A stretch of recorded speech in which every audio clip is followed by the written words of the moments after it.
Grande partie 2, la conscience nous expose au malheur. Troisième sous-partie, la conscience est ce qui expose l'homme à l'angoisse existentielle. Pour Sartre, l'homme est condamné à être libre et fait nécessairement des choix dans sa vie. Il dit que l'homme est un projet. Il décide de comment il va évoluer, de ce qu'il va devenir.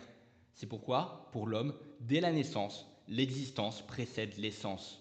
Il naît et c'est ce qu'il fait dans sa vie qui va ensuite permettre de dire ce qu'il a été.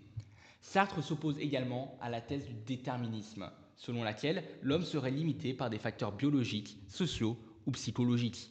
Pour Sartre, les circonstances de notre vie ne nous déterminent pas, mais prennent un sens en fonction de l'objectif que nous leur donnons. Il illustre cette idée par l'exemple du rocher. Un rocher peut être perçu comme un obstacle si l'on veut le déplacer, mais comme une aide si l'on veut l'escalader pour admirer le paysage. Ce n'est donc pas la réalité elle-même qui limite notre liberté, mais la manière dont nous choisissons de l'interpréter. Mais cette liberté absolue implique une responsabilité tout aussi absolue. Cette responsabilité peut être une source d'angoisse, car être libre signifie aussi risquer de se tromper.